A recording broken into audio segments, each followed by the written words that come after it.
two-thirds of our nuclear defense arsenal who are forced to stay at home as the government remains closed. The Democrats own every one of these consequences. So we want to point out a couple of important facts this morning for you. It's no coincidence that polling this week confirms that over 70% of the American people believe the Democratic Party is out of touch. And amazingly to us, still every day, they turn their backs on more and more hardworking American families to prolong their pain. And that is exactly what's being felt here. It is incredible to us that they've now voted 14 times between the House and Senate to reject the clean, simple funding bill that would simply reopen the government. 14 times they have thumbed their nose at the American people in spite of their pain that they themselves have acknowledged. And as we've explained here, the motivation behind that is very clear. And this is why the polling is indicating what it is. The people know the Democrats are responding to fear. It is their fear of the most radical far-left voices in their party that has made them decide to obey the demands of the far left and to shut down the entire government and thereby inflict all this pain on the people. And almost comically at this point, the Democrats are still out trying to convince you that this is somehow Republicans' fault. But the facts are the facts, and the American people can see that very clearly. They see the truth. We brought you a handy scorecard here so you can, follow the votes. I mean, this is very simple. The votes to pay the troops and federal workers and continue SNAP benefits and get air traffic controllers and Border Patrol agents paid. This is the vote tally. You see the dates here. The House did our work back on September 19th, and we voted, Republicans voted yes.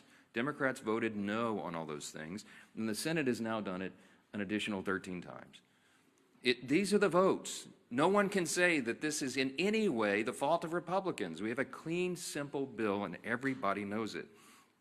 House and Senate Democrats are openly admitting that this is their shutdown. You have seen the highlight reel of all of them stumbling into admitting that, and yet they're also incoherently claiming that the shutdown is somehow on the fault of the other party, and the people aren't buying it.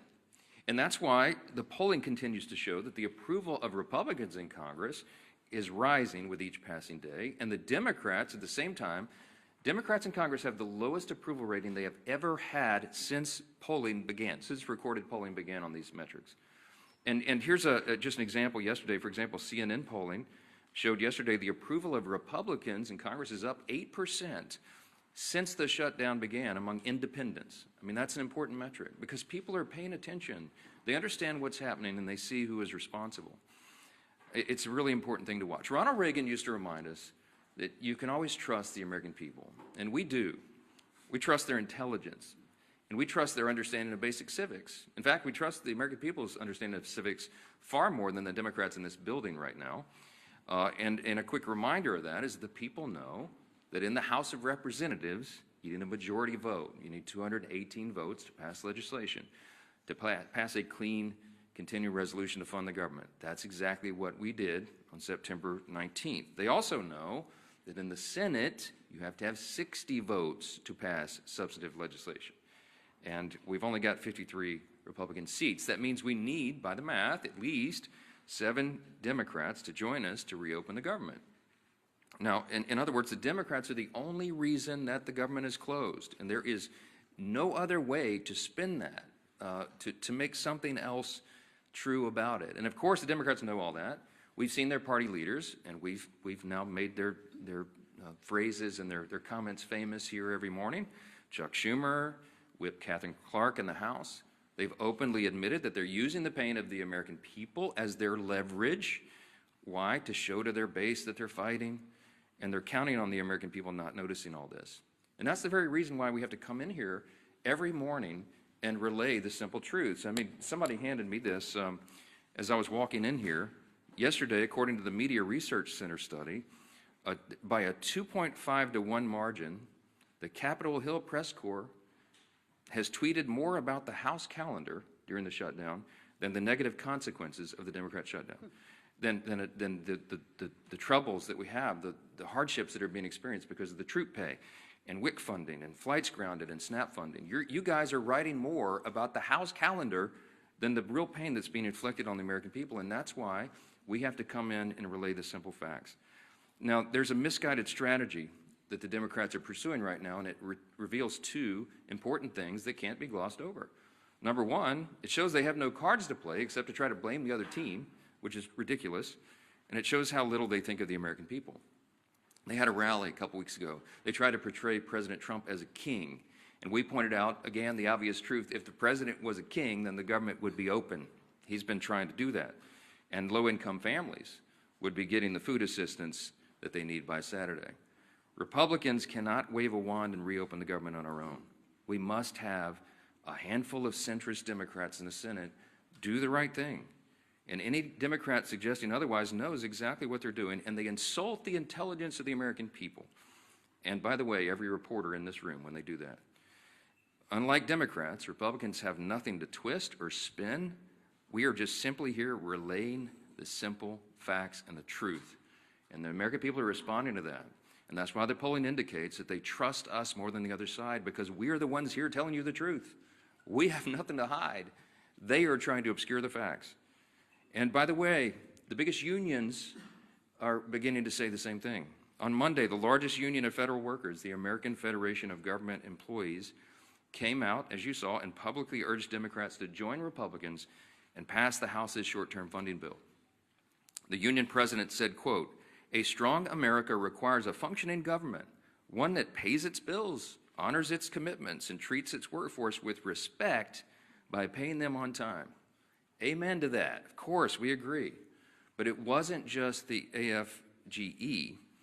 You had the same commentary, the same plea by the National Association of Air Traffic Controllers, the Coalition of Airline Pilots Associations, the NetJets Association of Shared Aircraft Pilots, the Allied Pilots Association, the Southwest Airlines Pilots Association, the leader of the Teamsters, and the New York Steamfitters Union. They're all coming out. These are the constituencies that the Democrats claim that they support, and that's why the unions came on side of the Republicans in the last election. They've had enough of this nonsense, and they've all called on Senate Democrats to end this shameful shutdown. And it is a shame. The Democrats need to be publicly prodded by their millions of hardworking Americans to just simply do the most basic function of their jobs. A rational person would read the pleas of the federal workers and conclude that it is time to end the charade and turn the lights back on. But the Democrats are not rational right now, and they've deliberately ignored the plight of all these federal workers around the country. People are going to remember this, and they should. I want to quote to you a couple of senators over there on the Democrat side. Listen to this nonsense. Senator Mark Warner, the senior senator from Virginia, and this is noteworthy because Virginia is the state with the largest number of federal employees. He claims that federal workers want him to vote against reopening the government. He literally said, quote, "I think they want us to fight this." Fight what, Mark? What are you talking about? We have a clean CR. This is not a partisan dispute. It's ridiculous. Senator Tim Kaine is the junior senator from the same state of Virginia with the largest number of federal employees, and he said, quote, "I work very closely with them, and the AFGE would not want us to cut a deal." What the heck are you talking about, Senator? There is no deal here. We're not talking about a deal. We're talking about a clean CR that all of you voted for even as recently as this year. And here's my favorite one. This is the best quote. When asked about the AFGE statement from the big union, Senator Jeanine Shaheen said, quote, "I had a conversation with the president of AFGE earlier, right after the shutdown, and that was their position then." So let me just translate for you. Senator Shaheen spoke with the head of the largest federal employee labor union. The president of that union explained to her the harmful effects of a shutdown, and then Senator Shaheen went out and voted to close the government anyway and continued to do that more than a dozen additional times.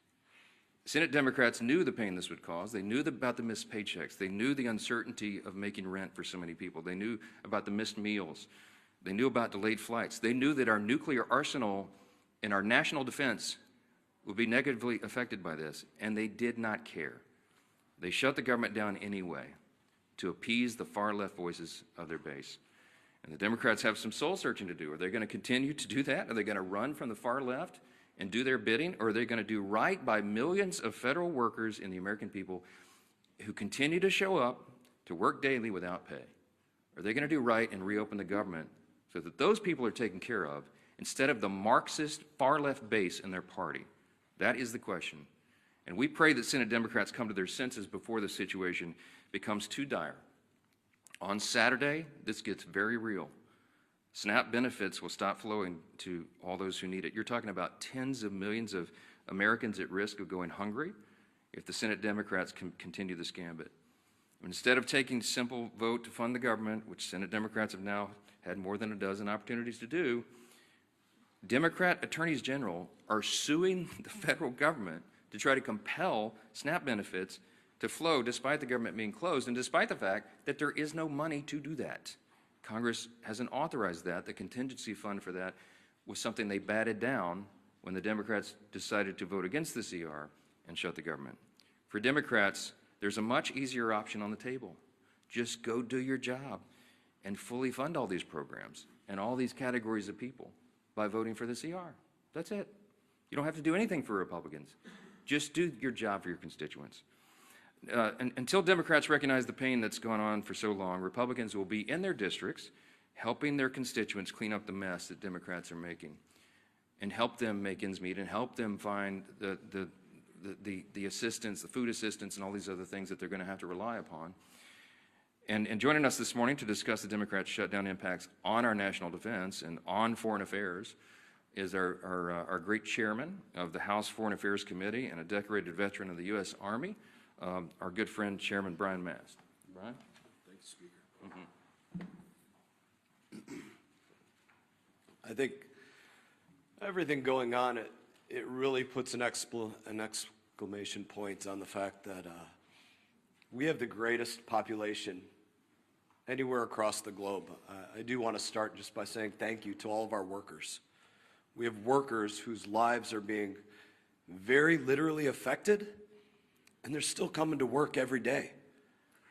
Those are really big, amazing people. That's our American workforce. So I just want to start by saying thank you to them, all of our TSA workers, all of our air traffic controllers, our ICE, our CBP, our State Department people that I deal with, and to put a point, maybe moving to State Department, because that's what I deal with the most, about the very serious stakes of what is going on right now.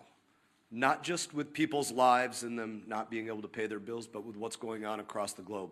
To juxtapose these positions, we have President Trump in Asia right now, very literally trying to make sure that the United States of America is not cut off from rare earth minerals or other things, which is what China is literally trying to do. That's why there was a threat of another 100% tariff, because China was sending around letters saying, all you neighboring countries don't sell to America. So the president is abroad trying to protect our homeland. And we have Democrats here at home doing everything that they can to weaken our homeland. That's a difference of values. And the stakes of those values is the future of the greatest country on the face of this earth. We should pray that our adversaries would be stupid enough to say they're going to prioritize funding feminism in Africa over the food stamps of their own people. They're not that stupid, but apparently Hakeem Jeffries is, and that's a real problem for all of us here. I was on the phone with an ambassador this morning. I'm not going to say where, but we have requests for people to leave embassies abroad because of very real threats that are going on. The people in that embassy are right now trying to figure out if they have cash funding to get fuel for vehicles or to have diesel to put in their generators because they don't have reliable electricity in the places that they're in. Those are the real world consequences. While they're also worrying about their paycheck isn't coming in, can their family back home buy groceries, pay their bill for student loans, pay for the fuel to get their kids to school, or the tuition at their children's school, or all the other things that they have to worry about while they're worrying about can they even get out of country. So those are the difference of values. I guess I would close it by saying this. We need 5 Democrat senators to pull their heads out of their asses and go work for the United States of America. Thank you, Chairman Mast. Thank you for your service to our country and for keeping the focus where it needs to be on making sure America stays strong in the midst of turbulent times. And You know, what's so sad about this shutdown is that we don't need to be in these turbulent times. It was a self-imposed wound that Hakeem Jeffries and Chuck Schumer have imposed on the country. And if you look over this last month of the shutdown, you've seen Democrats literally playing a Dr. Jekyll and Mr. Hyde game with the American people. On one hand, they'll try to say, it's not us, it's the Republicans. Gee whiz, as the speaker talked about, oh, they control the House, Senate, and White House, when they know that they are the ones that are shutting the government down. And then on the other hand, Mr. Jekyll's side, they're saying that they know that they're causing pain on the American people. They admit that there is suffering, but they're doing it for leverage. So you can't have it both ways, Chuck Schumer. You can't wake up one day and say you're going to try to blame it on the Republicans, and then on the next day, you're trying to say that, gee whiz, we know that we're causing these problems. They're admitting they're causing suffering on people, but they're doing it for leverage. And they can't even explain what that leverage is, because they just need to show their radical base that they're having a fight with Donald Trump. It's all it's been about from the beginning. You really want to know who's calling the shots in the Democrat Party. You saw it on the stage this past weekend. Bernie and AOC on the stage with the new leader of the Democrat Party, Mondami. Maybe Chuck Schumer's waiting for Mondami to let him know when he can open the government back up again. But families can't wait, because the real suffering is going to begin. It's already been happening, but it really hits home this weekend when SNAP benefits run out, and they know that. But I'm going to go through some of the lies, the myths, the things that they say when they know better. Chuck Schumer just yesterday said, quote, Republicans are in charge of the White House, the Senate, and the House, but they're refusing to do their job. Now, Chuck Schumer's been in Congress since the 1980s. And he knows that every day he's been there, there's been a requirement that you need not 51, not a majority like we need in the House. He was in the House where you did need a majority, and then he went over to the Senate where it's always been a requirement that you need a supermajority. And in fact, when they changed the rules, it's not a standard or a custom, it's an actual Senate rule that you need 60 votes. The rule used to be higher. And in 1975, many of you might have thought Chuck Schumer voted for that rule. He came in just a few years after. In 1975 is when they lowered the threshold to 60 votes. It used to actually be a higher standard in the rules. And so every day Chuck Schumer's been in Congress, it always took more than a simple majority, in fact, 60 votes to pass these kinds of bills through the Senate. And he knows that. So you'd ask, well, why is he trying to lie and mislead the American people? When he makes a statement like that, he knows he's trying to mislead the American people. And yet on other days, he does admit he knows he's causing suffering, but he's doing it for leverage. And so this game back and forth is what the American people are sick and tired of. Hakeem Jeffries, quote, we didn't view the current bill as anything other than a partisan Republican spending bill. He knows good and well that it was a clean CR. If Democrats still to this day don't know the difference between a clean CR and partisan bills, did they stop reading the bills? Because they used to vote for these bills just since 2017. Go look at the facts. Speaker likes talking about the facts. Facts are important here. Since 2017, 30 different CRs, 30 times CRs have moved to keep the government open. And do you know 29 of the previous times Chuck Schumer's voted yes? 29. This 30th time is the only time Chuck Schumer has voted no. And of course you'd say, well, then what's changed if he's voted? 29 out of 29 times before this, he voted for clean CRs. What's changed? This is a clean CR. What's changed is the Democrat Party has changed. Mondami is now running the party. That party has changed. But the American people still have the same needs. The American people, again, The clean CR doesn't solve our differences.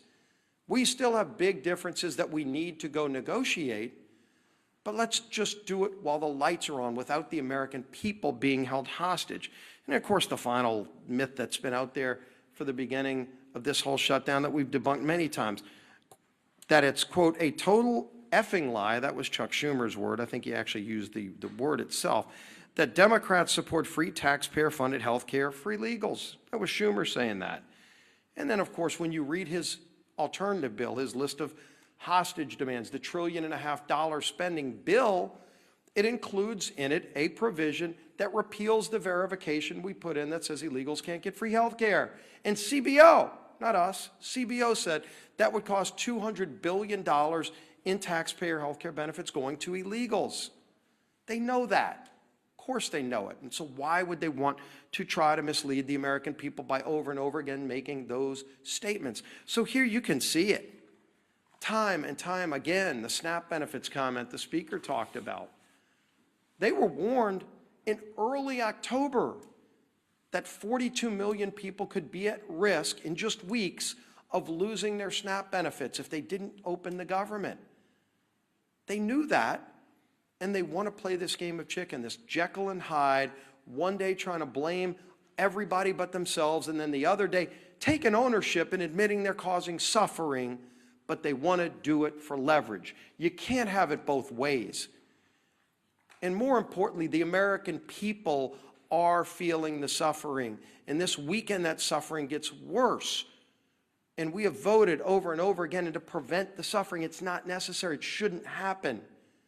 And there's a way to avoid it. All they need to do is today, just 5 Senate Democrats need to get courage and say, we're not going to take our orders from Mondami or whoever else it is that are calling the shots over there. We're going to do the right thing and open this government back up so we can get into that negotiation over all of our differences, which are many. But just don't hold the American people hostage while that goes on. That'll bring up our whip. Tom Emmer.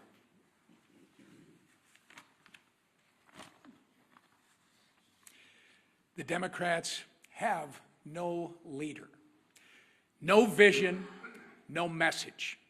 And nothing proves it more than the chaos they have caused with their needless government shutdown. We are now 29 days into this mess, and the Democrats have contradicted themselves every turn with no exit strategy in sight. They've tried to make their shutdown fight about health care, while simultaneously demanding that we cut $50 billion in rural health care and give taxpayer-funded health care to illegal aliens. Not to mention the Americans who are suffering right now because critical health care services have been put on pause due to the Democrats' shutdown charade. On the issue of SNAP, Democrats are bending over backward to oppose Trump, using taxpayer dollars to fund frivolous lawsuits. Meanwhile, they are the ones causing people to lose their SNAP benefits by refusing to reopen the government. Remember, all of this could have been solved in a matter of 5 minutes by 5 Senate Democrats if they would do the reasonable and right thing by supporting our clean CR. The same CR that they supported just 6 months ago, and as we've said over and over, that they passed 13 times under the Biden administration. But instead, they'd rather run in circles, tripping over their own feet in the process and hanging their constituents out to dry. Why? In order to attain political leverage and score points with the radical Mamdani and Omar Fata supporting that, by the way, for those of you that don't know, is the Mamdani of the Midwest, Omar Fata, supporting that wing of their party. Take it from the party who essentially wrote the government shutdown playbook. It doesn't work. Shutdowns achieve nothing but hurt everyone. So enough with the political games. Pass our clean CR and let's reopen the government for the people that you were elected to serve.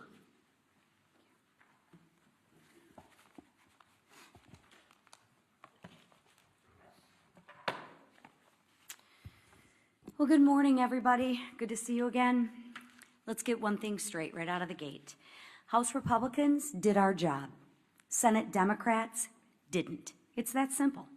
More than 1 month ago, under the leadership of Speaker Mike Johnson, the House passed responsible legislation to keep our government, your government, open.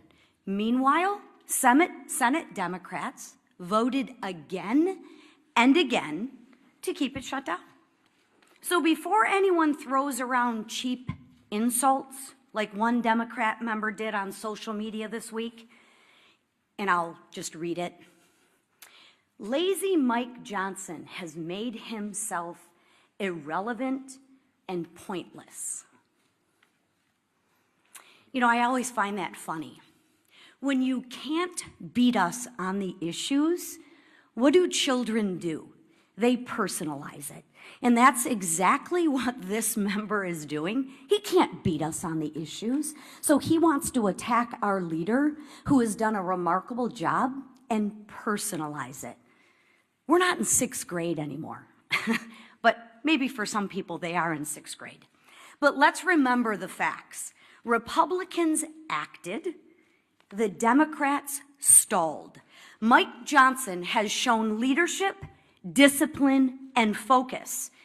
And what's lazy, I'll share with you what's lazy, is Democrats refusing to do their job and blaming everyone else for the problems in which they created.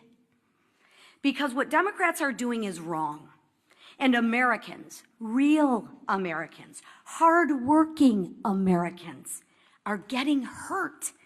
I, for one, have had it. And I don't think I'm the only one out there. On Sunday, a Democrat House member admitted to the Wall Street Journal that his party is being pushed by far-left groups.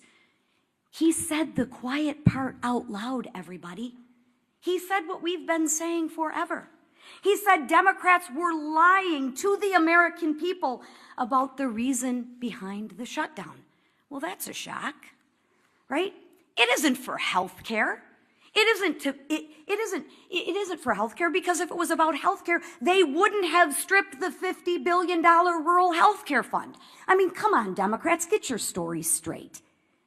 At least get a good story that you can spin to the American people, but you can't even keep your story straight. Listen, what the speaker said, Ronald Reagan was right. Trust the American people.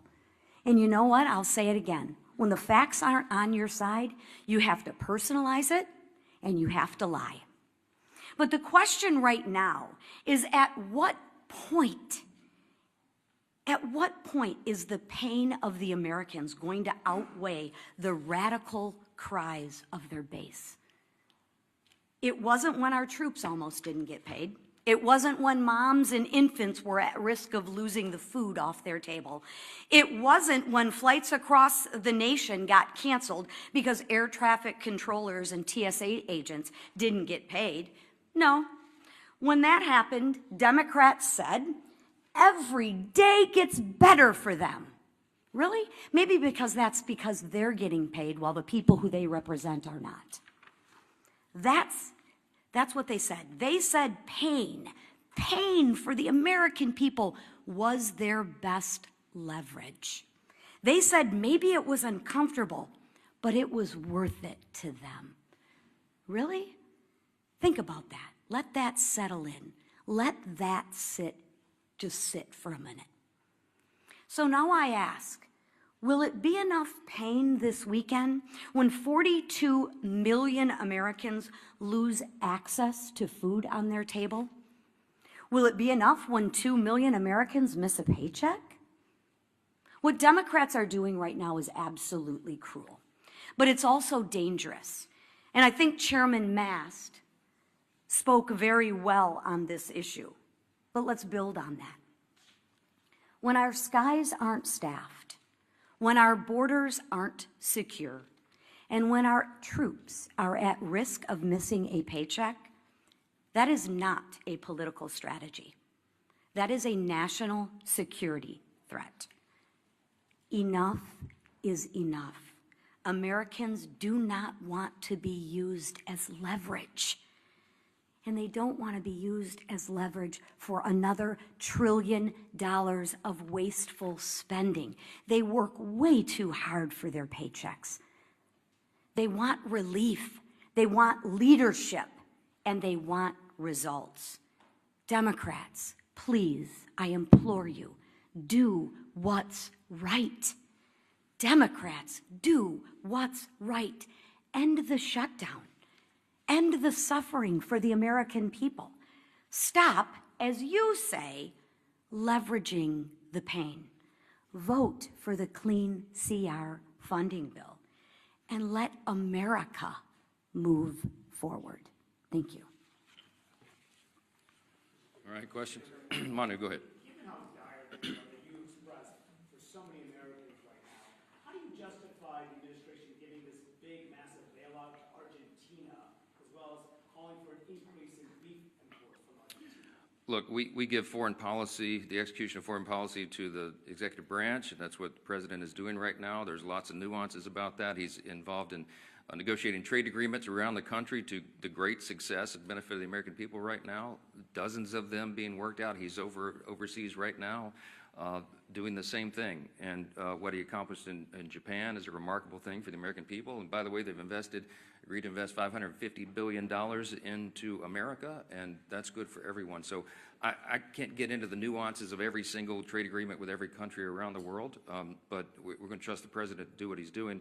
He's had a remarkable track record of success for the American people, and nobody in this room can refute it. So I'm going to leave it right there. Chad, let's talk about the government shutdown. It's the main important thing right here. Chad, go ahead.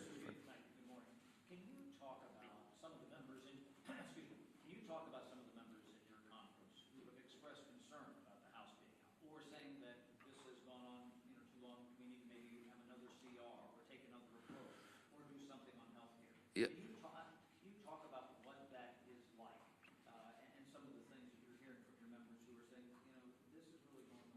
Well, you all know what I'm hearing from my members because our calls are leaked every week, and we had a conference call with almost everyone yesterday.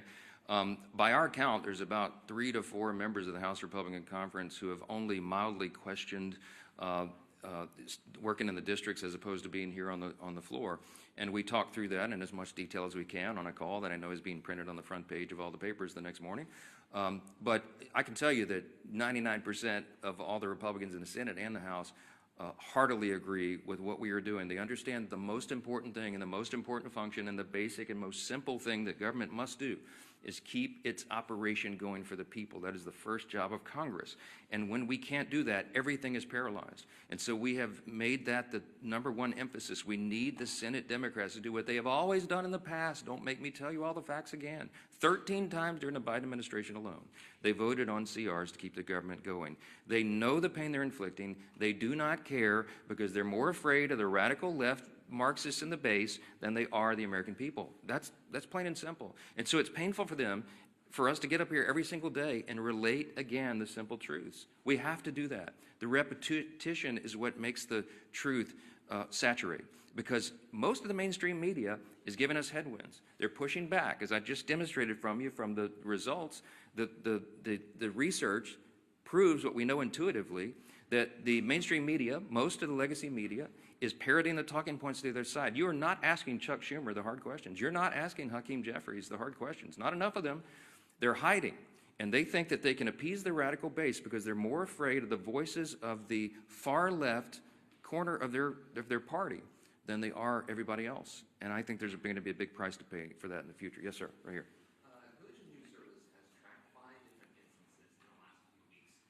DHS or ICE agents apparently, or the Twitter to support, shooting Christian clergy with pepper bullets, pepper rounds, and rubber bullets. There was viral video of a Presbyterian minister being hit in the head with pepper rounds, and just last week a UCC minister was shot directly in the face with a pepper round by a DHS agent that left his face bloody.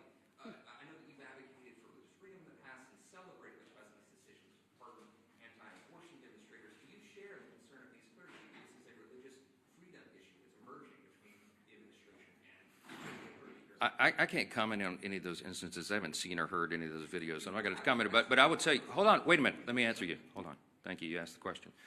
Religious freedom does not extend and give you the right to get in the face of an ICE officer and assault them, if indeed that was what happened there. What I've seen is a measured approach by the people who are trying to enforce our border laws, our immigration laws. And that was desperately needed and desired and demanded by the American people. You might remember the #1 issue in the November election last year was the wide open border and the chaos that has ensued by that. So the people are out doing a very difficult job. ICE officers, by the way, are under tremendous strain and pressure. How would you like to do that job if you had to put on the badge and do it? When you know you have the media criticizing every move, and you have wild protesters in your face, cursing at you, waving their finger in your face, and sometimes pushing you and assaulting you. Okay, it's a dangerous, risky job. Thank the Lord that there are people who are willing to do that difficult job, to put on the badge and show that kind of courage. We should be on the side of law enforcement, and anybody who's trying to disrupt those operations, they need to be handled the right way. Now, look, all of us want the law to be enforced. We are the rule of law party. Chaos is not an American virtue, the rule of law, but you have to have order, and you have to have peace, and you have to have some people who are brave enough to put on the uniform and go ensure that. So get out of their face and let them do their job. That's what I would say. Down here, yes, ma'am. We're getting closer to the November 21st deadline for the CR that you guys passed. We're almost 3 weeks away from that. Is it time to bring the House back to pass a new CR with a new date? Is fewer than 3 weeks enough time to finish appropriations? Wouldn't that be a futile exercise when we have a CR that's been sitting over there since September 19th? If I brought the House back and we passed another CR, it would meet the exact same fate of Chuck Schumer. He would mock it, they would spike it, and they would try to blame it on us. So what would be the point of that? We're all concerned about the timing. The Democrats are eating up the clock. We have very important work to do here, and that's why we're pleading with them, not Chuck Schumer. Look, I think Chuck Schumer and Hakeem Jeffries are irredeemable at this point. I don't think they'll be able to tell Mondami in New York and his disciples that they voted to open the government. I've given up on the leadership. So we're trying to appeal to a handful of moderates or centrists who care more about the American people and will put the people's interest over their own and do the right thing in the Senate. I mean, there's no point in me sitting down with Chuck Schumer. He's painted himself into a corner. I get all that. Mondami it looks like he's going to win and be the mayor of New York City, and Hakeem Jeffries came out and endorsed him. That's all you need to know. Hakeem Jeffries is terrified that Mondami, one of his disciples, is going to challenge him in his own seat in the election next fall. You've already seen that rumored. Some of you have reported on it. So he had to do it. He had to endorse socialism. He had to endorse Marxism. This dangerous ideology that has taken over the Democrat Party, that is what is motivating them. So it doesn't matter what we do in the House. It doesn't matter what we pass. We have to get a handful of moderates over there who care about America to do the right thing. We need at least 7 Democrats. It takes 60 votes in the Senate to pass it. This is not the Republicans. This fault is squarely on the shoulders of the Democrats, and they are the ones causing you the pain, and don't ever let them forget it. Thank you. Thank you.